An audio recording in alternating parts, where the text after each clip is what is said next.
Retour donc sur le plateau du Grand Direct et on s'intéresse ce soir à la nouvelle donne géostratégique du Moyen-Orient à la faveur donc d'un contrat d'armement sur le point d'être signé mais déjà négocié donc entre l'Égypte et la Russie. On va dire que l'Égypte va changer de fournisseurs. Pour résumer, on va en parler avec Yitzhak Levanon, ex-ambassadeur d'Israël en Égypte. Bonsoir. Bonsoir.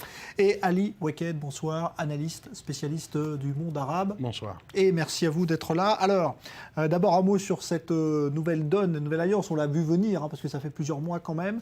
Est-ce qu'à votre avis, c'est une vraie révolution, ce qui se passe là aujourd'hui pour l'Égypte avec ce changement d'alliance, ou est-ce que finalement, ce n'est pas un phénomène qu'il faut, on va dire, amplifier? Parler de changer d'alliance, je crois que c'est aller trop loin. Ouais. Et ce n'est pas le cas du tout. Je ne crois pas que l'Égypte va changer ou va faire ce que Sadat a fait en 1972, lorsqu'il a viré toute l'armée égyptienne d'armement soviétique en armement américain. Ceci ne va pas passer. D'ailleurs, j'ai des confirmations de sources russes que comme quoi ce n'est pas l'idée du tout. Mais oui, et de temps à autre, l'Égypte a demandé à certains fournisseurs, et cette fois-ci à la Russie, de lui donner certains types d'armements. Je crois que dans le cadre de l'accord qui a été pré-signé, disons, il y a 2 mois, pour 2 milliards de dollars, je crois que les armements vont être dans le domaine de la défense aérienne. Ouais. Et peut-être des hélicoptères aussi, d'après ce que l'on sait. Tout ce qui traite de défense aérienne, mais ceci ne veut pas dire que l'armée égyptienne va changer de cap, disons, d'armement lourd américain à un armement russe. Ce n'est pas le cas pour l'instant. Ouais. Ali Waked, comment vous interprétez, vous, cette signature qui est importante quand même, 2 milliards de dollars, financement par les Saoudiens notamment? Non, sans doute, elle est très importante si elle a lieu. Depuis ce matin, j'ai essayé de recevoir des confirmations de mes sources dans le ministère des Affaires étrangères égyptien et j'ai pas eu. Je suis d'accord avec monsieur l'ambassadeur qu'il ne s'agit pas de changer d'alliance, mais si vous permettez, moi je voudrais mettre le point sur les 2 pays qui vont éventuellement financer cet achat s'il a lieu, et c'est l'Arabie Saoudite et c'est les Émirats unis et l'Arabie Saoudite qui s'adressent à la Russie pour essayer aussi d'apporter la Russie dans leur camp en ce qui concerne la Syrie, mais ça fait des semaines, surtout depuis la décision internationale et américaine de ne pas intervenir en Syrie et de signer cet accord avec l'Iran, que dans le Golfe Persique, certains pays, Bandar Ben Sultan, le légendaire ambassadeur de l'Arabie Saoudite aux États-Unis, il mène maintenant une file d'idées qui dit que les États arabes doivent repenser, réétudier leur stratégie d'alliance et que les États-Unis ne doivent pas continuer à être le seul allié stratégique du monde arabe. Ceci dit, je ne vois pas ce contrat fait sur le niveau stratégique, il peut se faire sur le niveau tactique, mais quand on parle de ce genre de contrat, on parle de fourniture de pièces d'échange pour le futur, et je ne vois pas l'armée égyptienne s'adapter très vite dans la situation qu'elle est, devant le défi qu'elle est en train de faire face de changer de fournisseur très rapidement. Ouais, mais il y a quand même eu clairement un désengagement américain vis-à-vis de l'Égypte, ça n'a échappé à personne, et même si Obama là aujourd'hui essaie de rassurer un peu tout le monde. Il va aller en Arabie Saoudite très bientôt. Yitzhak Levanon, quand même, la position américaine aujourd'hui, est-ce qu'elle n'est pas dangereuse de laisser comme ça, de lever le pied complètement dans cette région? Je ne crois pas que les États-Unis ont levé le pied de l'Égypte, au contraire. Mais oui, il y a eu un moment, dans l'année qui a passé, ou 2 ans qui passé, il y a eu une certaine tension à l'intérieur. Premièrement parce que premièrement du temps de Moubarak et ensuite du temps de Tantawi, lorsque les Égyptiens, par exemple, ils ont mis la main lourde contre les NGO, ce qu'on appelle les organisations sociales, et ceci n'a pas plu du tout aux Américains. Et ensuite, il y a eu le cas avec les frères musulmans, et que tout le monde dit qu'il y a eu une certaine connivence entre les Américains et les frères musulmans, ce qui n'a pas plu du tout aux Égyptiens. Mais je ne crois pas que les États-Unis ou l'Amérique va changer, disons, de sa politique vis-à-vis de l'Égypte, parce que pour les États-Unis, l'Égypte, c'est un facteur stabilisateur dans la région. Il a été toujours depuis 30 ans. Je crois qu'elle va continuer dans ce sens-là. La réapparence de la Russie dans la scène politique ou militaire ou politique et militaire du Moyen-Orient, ce n'est pas seulement l'Égypte. On le voit par exemple en Algérie. Demain matin, le ministre des Affaires étrangères algérien serait à Moscou pour discuter entre les deux pays. On a vu que la Russie a donné de la défense aérienne à la Libye. Il y a bien sûr l'Égypte actuellement avec cet armement. On a vu avec les Émirats, on le voit en Syrie. Donc la réapparence de l'ours blanc dans la scène médio-orientale, je crois qu'elle est claire, elle est très nette. Ouais. Ali Wakel, sur les... Tout à fait. Je pense que les Russes, ils ont tiré profit de la décision américaine de mettre le focus sur les affaires internes aux États-Unis, le Obamacare et toutes les affaires financières pour en tirer des profits, pour en tirer des nouvelles alliances. Le fait que l'Arabie saoudite, un rival historique de la Russie est prêt à négocier ce genre de contrat avec la Russie pour favoriser et renforcer l'armée égyptienne. Je ne veux pas définir ça en révolution, mais c'est un changement dramatique qui se passe au Moyen-Orient. Et même si la Russie n'est pas encore, ne vire pas les États-Unis de la scène moyen-orientale, mais elle prend des pas très important, elle prend des pas très intéressants, des pas qui auront des conséquences sur le futur à venir, sur la place des États-Unis. Si l'administration Obama continue à céder la place à la Russie, l'administration Poutine sera très intéressée à y remplir. Ouais, vous pensez que les Russes, justement, veulent jouer un rôle encore plus important? Parce que jusqu'à présent, ils ont leurs alliés classiques, la Syrie, évidemment, et l'Iran un peu plus loin. Est-ce que ça peut les intéresser de rentrer comme ça un peu plus près Mais permettez-moi de mettre les points sur les i. Je ne crois pas que la Russie d'aujourd'hui, la Russie de Poutine, elle essaye de changer, disons, la situation où les donne au Moyen-Orient en bougeant, disons, les États-Unis au dehors du Moyen-Orient et de prendre la place des États-Unis. Et secondo, je crois que les Russes ne sont pas capables de le faire.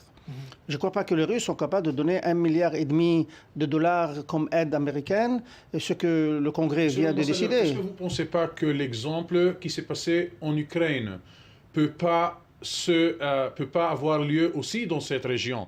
Vous dites que la Russie n'est pas, vous dites que la Russie n'est pas capable de fournir cette aide financière aux pays du Moyen-Orient, alors que, et c'est vrai que pour l'Ukraine, l'enjeu stratégique il est beaucoup plus important, mais n'empêche déjà cette expérience de remplacer une aide financière occidentale ou américaine ou européenne-américaine a eu déjà lieu très récemment. L'Ukraine pour la Russie, ce n'est pas l'Égypte pour la Russie. Ouais. L'Ukraine faisait partie de l'Union soviétique. Donc c'est une partie intégrale, bien sûr. Et ils donnent de l'aide, mais je ne crois pas que les Russes sont capables de donner $1,5 milliard de dollars annuellement, comme les Américains l'ont fait avec l'Égypte. Ceci ne veut pas dire que les Russes ne veulent pas, disons, améliorer leur position dans différents pays du Moyen-Orient. Ils le feront. Ils sont en train de le faire et ils le feront, mais je crois qu'ils le feront jusqu'à une certaine limite pour ne pas agacer les Américains. Ouais. Mais là, aujourd'hui, par exemple, si on va élargir un peu, on va regarder la carte du Moyen-Orient, on voit qu'à Genève, aujourd'hui, où les négociations sont complètement bloquées, qui vient encore faire une proposition? Ce sont les Russes qui disent, puisque ça n'avance pas, asseyons-nous, nous, avec les Américains, à la table des négociations. Les Russes qui ont rencontré l'opposition syrienne avant ce nouveau round de négociations entre le régime et l'opposition. On voit donc la place où les Russes pensent qu'ils peuvent jouer un rôle. Ils n'hésitent pas à y faire. On a vu ça en Syrie, on a vu ça même dans le Golfe Persique. L'Égypte, c'est vrai que, comme M. l'ambassadeur l'a dit, c'est un élément stabilisateur, mais les Russes, imaginons, à mon avis, toute la région peut changer une fois les Russes ont une place beaucoup plus importante en Égypte, ce pays stabilisateur, ce pays à l'endroit stratégique qu'il a. Si jamais les Russes commencent à apparaître aux autres pays arabes comme quelqu'un qui est prêt à remplacer les États-Unis, je ne pense pas que ça va arrêter avec ce contrat ou avec l'intervention dans les affaires syriennes, dans le Golfe Persique. La Libye qui était jusqu'à très récemment la Libye était libérée du régime Kadhafi par l'aide américaine, par l'intervention américaine, et du coup, c'est les Russes qui fournissent les armes au régime en place au Libye. Ce n'est pas des choses qu'on peut sous-estimer. Je juge que les Russes ont une stratégie très claire, une stratégie qu'ils suivent depuis très longtemps et qu'on commence à voir les résultats de cette stratégie ces dernières Si vous semaines. me permettez, je voudrais tout simplement faire un petit suivant là-dessus, c'est que d'expérience personnelle. Ouais. C'est vrai que les Américains, après 1972, que Sadat a décidé d'expulser les Russes, les Soviétiques de là-bas, mais je crois que les Russes ont toujours conservé une certaine relation amicale particulière avec l'Égypte. C'est vrai que les Égyptiens aussi, ils ont un certain élément d'affinité, disons, à cause de l'histoire, bien sûr, avec les Russes. Ceci ne veut pas dire que dès l'instant que les Égyptiens ont passé au camp américain, ils ont coupé les relations complètes avec les Russes. Ce n'est pas le cas du tout. Il y avait des moments où ils ont presque coupé ces relations. En 72. Ouais. Mais je crois que dans les 30 dernières années du temps de Moubarak, que c'est 3 décennies, c'est une très grande période de régime, je crois que les relations ont été très amicales. Ce n'est pas une question entre deux pays qui sont adversaires. Le second point, personnellement, je connais le représentant personnel de Poutine, celui qui est, disons, à l'éminence grise derrière tous ses contacts avec le monde arabe. C'est un orientaliste par excellence. J'ose dire aujourd'hui, et que les Américains me pardonnent, mais je crois que les Russes comprennent le Moyen-Orient. Ils ont toujours compris le Moyen-Orient beaucoup plus que les Américains. Et il y a aussi l'implantation, parce que si on poursuit l'étalage, on va dire, un petit peu russe aujourd'hui, il y a aussi ce contrat qui est annoncé avec l'autorité palestinienne pour exploiter du gaz, peut-être même du pétrole. Tout ça aussi. Est-ce que pour Israël, ça change la donne? Est-ce que ça change la donne pour Israël? Non, je ne crois pas, parce que nous, on a des relations excellentes avec les Russes.